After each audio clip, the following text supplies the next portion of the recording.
9. Container garden mistakes that kill plants and how to fix them. Hello friends, and welcome back to Earthly Delights. If you've ever looked at your container plants, whether it's a pot of basil in your kitchen, a trailing ivy on your windowsill, or a set of colorful flowers brightening up your patio, and wondered why they seem to fade no matter how much love you give, you're not alone. Many of you watching are passionate plant lovers. Some of you live in apartments or small homes where container gardening is the only way to bring green life indoors.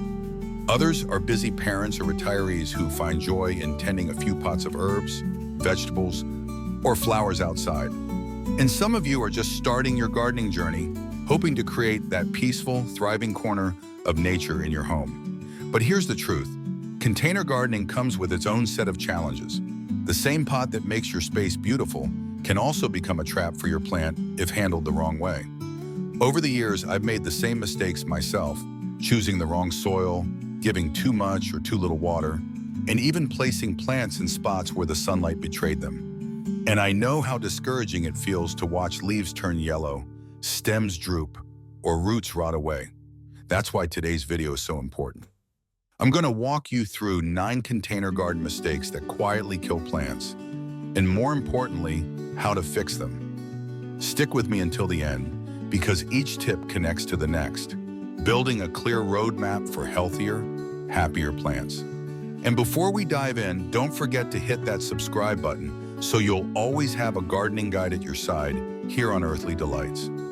Part 1, choosing the right container matters more than you think. One of the very first mistakes that can quietly doom your container plants is something so simple that many gardeners overlook it: the size of the container itself. It may seem harmless to pick a pot just because it looks pretty on your patio table or matches your living room decor.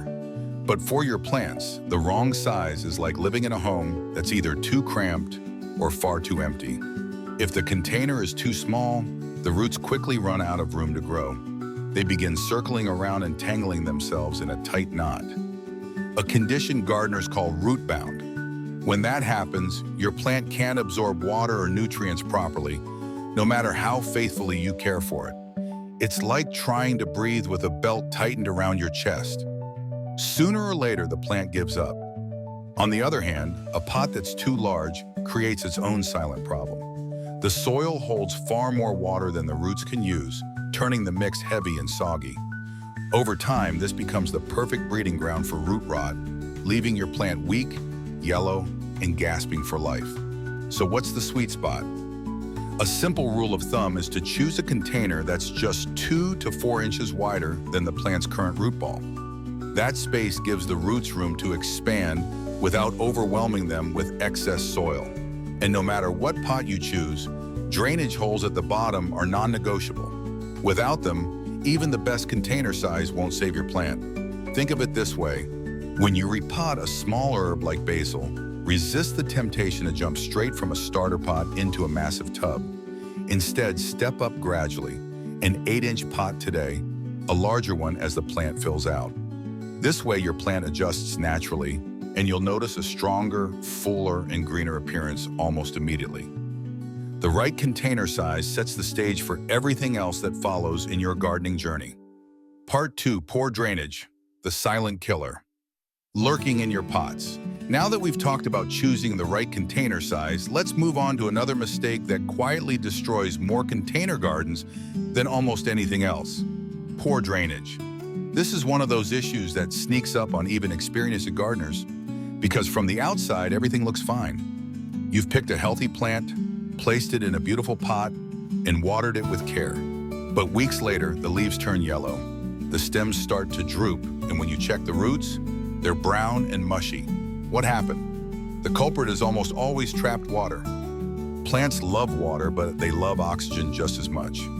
When excess water has nowhere to go, it sits at the bottom of the pot and suffocates the roots. Without oxygen, those roots begin to rot, and once root rot sets in, it's nearly impossible to reverse. That's why drainage is not optional. It's essential. Decorative pots often come without holes, and while they may look stylish, they can become silent plant killers. If you fall in love with a container that doesn't have drainage holes, don't give up on it. Simply grab a drill and make your own. Your plants will reward you with longer, healthier lives. And let's clear up a common myth. Adding a layer of gravel or rocks at the bottom of a pot does not improve drainage. In fact, it can make things worse by forcing water to collect higher up in the soil, closer to the roots. What really matters is using a quality potting mix that allows water to flow freely and ensuring there are proper holes at the base. If your pots sit on a porch or patio, consider elevating them slightly on pot feet or bricks. That small step keeps water from pooling underneath and lets it escape easily. The golden rule here is simple. Water should move in and out with ease. If your soil stays soggy for days, something is wrong. Healthy roots should be able to breathe, not drown. Once you solve drainage, your plants will respond with brighter leaves, stronger stems, and a resilience that makes the whole container garden feel alive again. Part 3, why garden soil doesn't belong in your containers. As we move forward, let's talk about a mistake that seems harmless, but can quietly choke the life out of your container plants, using regular garden soil inside pots. Many gardeners, especially when they're just starting out, think scooping a bit of dirt from the yard is the most natural and affordable option. After all, plants grow in the ground, so why shouldn't they grow in the same soil when placed in a container? The truth is, the environment inside a pot is completely different from the open ground, and that difference can make or break your plants. Garden soil is dense and heavy.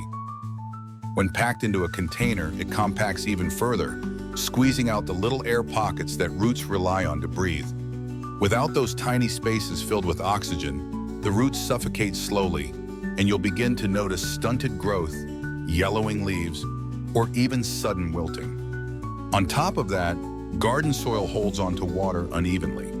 One pocket stays soggy, while another dries out too quickly, leaving your plant confused and struggling to adapt. It's a recipe for stress that no amount of watering can fix. That's why a good potting mix is your best ally. Unlike garden soil, a potting mix is light and fluffy, built to give roots exactly what they need. Proper aeration, balanced moisture, and just enough nutrition to get started. Ingredients like peat moss or cocoa coir help retain the right level of water, while perlite or vermiculite improves drainage and keeps the soil structure airy. Together, they create the ideal environment for roots to stretch, breathe, and thrive. Think of it this way. If you're trying to grow a tomato in a pot filled with heavy yard soil, it will stay small and weak, no matter how much sunlight it gets. But with a well-blended potting mix, those same roots spread easily, and the plant responds with lush leaves and abundant fruit. Some gardeners even go a step further, mixing their own blend, 2 parts potting soil, 1 part compost, 1 part perlite, for the perfect balance. Whatever method you choose, the lesson remains clear. Containers are not mini gardens. They're unique, and they demand soil designed specifically for them. Part overwatering or underwatering, striking the right balance. Now that we've uncovered the importance of using the right soil, let's move into one of the trickiest challenges every container gardener faces. Watering. Too much or too little, both can be silent killers. Unlike plants rooted in the ground, where rain and natural drainage can even things out, container plants rely entirely on you. That means your watering habits are directly linked to your plant's survival. Overwatering is often a gardener's way of showing love, but it's a love that suffocates. When the soil is constantly soaked, the roots are robbed of oxygen. They begin to rot, and the plant responds with yellow leaves, weak stems, and a sour smell rising from the soil. On the other hand, underwatering is just as destructive, though in a different way. A plant left too dry wilts, its leaves crisping at the edges, stems drooping as if begging for help. Sometimes it bounces back after a deep drink, but repeat this cycle too often, and the stress becomes permanent. So how do you strike the balance? The answer is simpler than you think. Stick your finger about 2 inches into the soil. If it feels dry at that depth, it's time to water. If it still feels damp, wait a little longer. And when you do water, do it deeply. Pour until water runs freely out of the drainage holes at the bottom.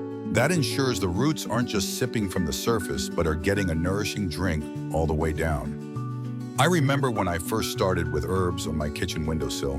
Basil was my favorite, but I kept killing it. I thought giving it a little sip every day would be gentle care. In truth, all I did was train the roots to stay shallow and weak. Once I changed my method, watering deeply but less often, the difference was dramatic. My basil grew fuller, greener, and finally tasted like victory in every dish. Another helpful trick is grouping plants by their thirst. Keep your tomatoes and cucumbers, which love consistent moisture, together. And let your rosemary or succulents, which prefer drier conditions, sit in their own section. This way you're not confusing your care routine or drowning one plant while starving another. Balance isn't about perfection, it's about paying attention. And once you get it right, your containers will reward you with strength and beauty you can see every single day. Part sunlight, giving your plants the light they truly need. As we continue, let's shift from water to another element just as vital: sunlight. Light is the lifeblood of every plant, the invisible energy that fuels growth, blooms, and fruit. Yet when it comes to container gardening, it's also one of the most misunderstood factors. Too much sun or too little can leave your plants stressed and struggling, no matter how perfectly you water or fertilize. Imagine placing a sun-loving tomato on a shaded balcony. The stems stretch long and thin, the leaves pale, and the plant never seems to bloom. On the flip side, put a shade-loving fern in direct afternoon sun, and within days its delicate fronds turn brown and crispy. Both plants are asking for help, but they can't move themselves. You have to be the one to notice and respond. That's the beauty and the challenge of containers. Unlike garden beds, pots give you freedom to adjust, but they also demand that you pay attention. A simple way to begin is by tracking how much sun your space actually gets. Many gardeners assume a spot is sunny because it feels bright, but true full sun means 6 to 8 hours of direct light every day.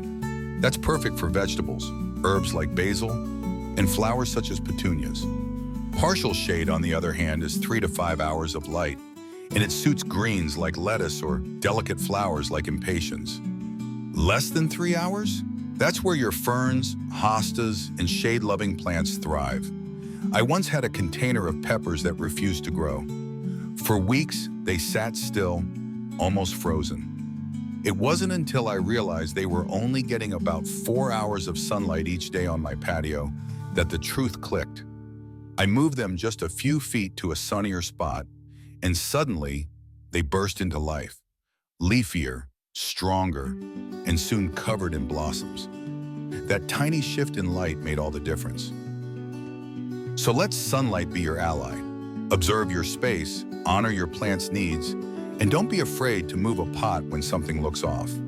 In containers, mobility is power. When you get the light right, you'll see your plants transform before your eyes, stronger, greener, and radiating the energy of the sun itself.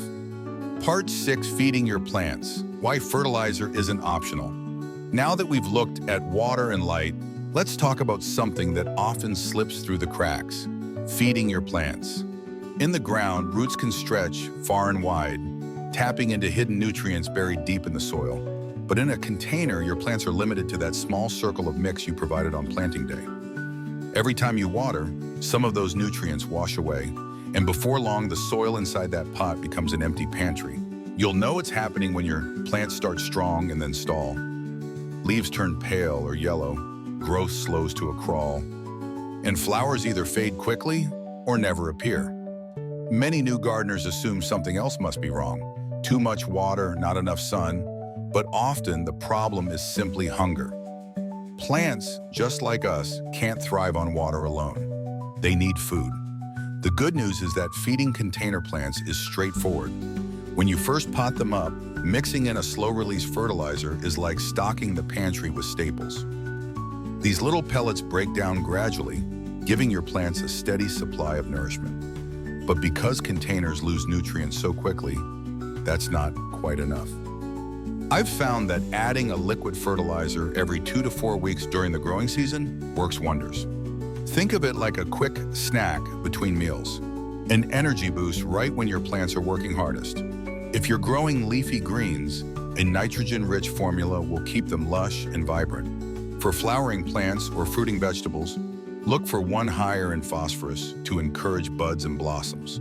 And if you prefer organic methods, compost tea or fish emulsion not only feed your plants, but also build healthier soil life inside the container. I once ran a little experiment with two identical pots of petunias. One got regular feeding, the other didn't. Within a month, the difference was shocking. The fertilized pot was overflowing with blooms, a cascade of color that drew every eye. The unfed one looked tired, sparse, and sad. Same water, same sunlight, same care. The only difference was food. So don't let your plants go hungry. Nourish them consistently, and you'll see the reward in leaves that shine, flowers that dazzle, and harvests that truly satisfy. In containers, fertilizer isn't an extra, it's a lifeline. Part 7: overcrowding. When too many plants compete for one pot. We've covered how to feed your plants, but there's another mistake that comes not from neglect, but from enthusiasm. It happens when we love our plants so much that we can't resist squeezing just one more into a container that's already full. I've been guilty of it myself, standing there with a tray of seedlings, not wanting to waste any, and tucking them all into a single pot. At first, it looks lush and abundant, like a mini jungle, but soon enough, problems begin to appear. When too many plants share the same soil, they begin fighting a silent battle underground. Each root system stretches out, searching for water and nutrients, only to bump into another root doing the same. Above the soil, the leaves overlap, blocking light and cutting off airflow. It's the perfect recipe for stress and disease. Powdery mildew, fungal infections, and weak, stunted growth are almost inevitable. Instead of thriving together, the plants begin dragging each other down. Think of it like cramming too many people into a small apartment. At first, the energy is fun and lively, but pretty soon space runs out, tempers flare, and sickness spreads quickly. Plants feel that same pressure. They need breathing room to reach their full potential. The solution is simple but requires restraint. Respect spacing guidelines, even in containers. If a plant tag says 12 inches apart, it applies whether the plant is in the ground or in a pot. Yes, it may look a little bare in the beginning, but trust the process. Over time, those plants will expand and fill the space beautifully, each one showing off its true strength. One creative way to make a container feel full without overcrowding is the thriller, filler, spiller method.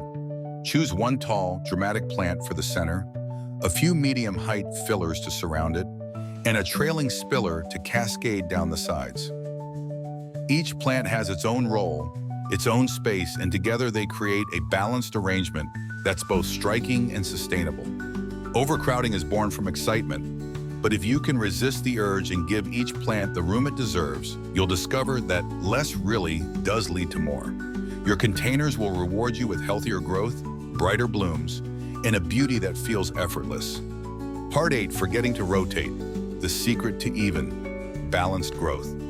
We've talked about giving plants the right space, but there's another subtle mistake that even seasoned gardeners often overlook: rotation. When you place a container in one spot, the same side of the plant is exposed to sunlight day after day. At first, you may not notice anything unusual, but over time, the plant begins to lean, stretching toward the light.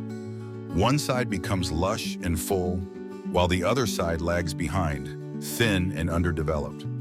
The result is a plant that looks unbalanced, as though it's always reaching but never quite centered. I learned this lesson the hard way with a pot of geraniums on my porch. They started off perfectly round and vibrant, but a month later, every bloom was facing the same direction, leaving the backside bare. It wasn't the plant's fault. It was simply doing what plants do, chasing the sun. The problem was me. I had forgotten to give it a little turn now and then. The fix is almost laughably simple. Every week or two, rotate your pots just a quarter turn. That small adjustment allows each side of the plant to share in the sunlight, encouraging balanced growth. Within weeks, you'll notice a difference. Stems grow straighter, foliage fills in evenly, and the whole plant takes on a fuller, healthier appearance. For flowering plants, it means blossoms all around, not just on the side facing the sun. If you really want to see the impact, Take a picture before you start rotating and another one a few weeks later. The transformation will surprise you. This little habit costs nothing, takes seconds to do, and yet it can completely change the way your containers look and feel. Rotation is a quiet act of care, almost like turning a page in a book to make sure the whole story gets told. And in gardening, those small acts often lead to the biggest rewards. By remembering to rotate, you're not just correcting a mistake, you're unlocking your plant's natural symmetry and strength. Part 9, Seasonal Shifts. Adjusting care as the weather changes. We've covered mistakes that happen with size, soil, water, and light, but there's one more that sneaks up quietly: forgetting to adjust care as the seasons change. Many gardeners treat their containers the same way all year long, but plants don't live in a world of sameness. They respond to longer days, shorter nights, shifting temperatures, and the changing mood of each season. When we ignore those rhythms, our plants suffer in silence. In the heat of summer, for example, containers dry out quickly. A plant that thrived on watering twice a week in spring may suddenly need a daily drink to keep up with the scorching sun. Fertilizer routines may also need to shift, since fast growth demands more nutrients. Then comes autumn, when cooler nights slow everything down. Keep watering and feeding at summer's pace, and you risk soggy soil and stressed roots. Winter brings its own challenges, especially for indoor gardeners. Heating vents pump out dry air, leaving leaves crisp and edges brown, while drafty windows can shock delicate plants with sudden cold. Outdoors, frost can strike overnight, turning tender annuals to mush in a matter of hours if they're not protected or brought inside. I remember one year when I left a pot of begonias outside too late in the season. A single night of frost wiped them out, while the containers I'd pulled inside the day before continued blooming cheerfully on my windowsill. That contrast taught me a simple truth. Plants rely on us to be their bridge through the seasons. The fix is awareness and flexibility. Pay attention to the weather forecast, and don't be afraid to move your pots. Shift them to sunnier spots in winter, give them shade in high summer, and protect them from drafts or frost when needed. Adjust watering and feeding schedules to match the rhythm of the season, not the calendar on your wall. When you honor these seasonal shifts, your containers will thank you with resilience. Instead of collapsing under stress, they'll adapt with grace, carrying their beauty from one season to the next, a living reminder that change, when embraced, leads to growth. Turning mistakes into a thriving container garden. So now you've seen the 9 mistakes that quietly sabotage container gardens. And more importantly, you've learned how to fix them. From picking the right pot size to ensuring good drainage, to feeding your plants and adjusting for the seasons. Each of these lessons is a stepping stone toward healthier, happier greenery. The beauty of gardening, especially in containers, is that it's forgiving. Every mistake is just another chance to learn, and every adjustment brings your plants closer to their full potential. Remember, your containers aren't just holding soil and roots, they're holding little pockets of life that respond to your care. Whether you're growing herbs on a city windowsill, bright flowers on a sunny porch, or a small collection of vegetables on your balcony, these changes can transform the way your plants look and feel. You don't need endless space or years of experience. You just need awareness, patience, and the willingness to try again. Now, I'd love to hear from you. Which of these 9 mistakes have you made before? Are you more guilty of overwatering, or do you forget to fertilize? Share your story in the comments. I promise, you're not alone, and your experiences will help other gardeners too. If this video has helped you see container gardening in a new light, please give it a like so more plant lovers can find it. And don't forget to hit subscribe and turn on notifications so you'll never miss a new tip here on Earthly Delights. Together, we'll keep learning, keep growing, and keep turning every container into a thriving garden of its own. Until next time, happy gardening, my friends.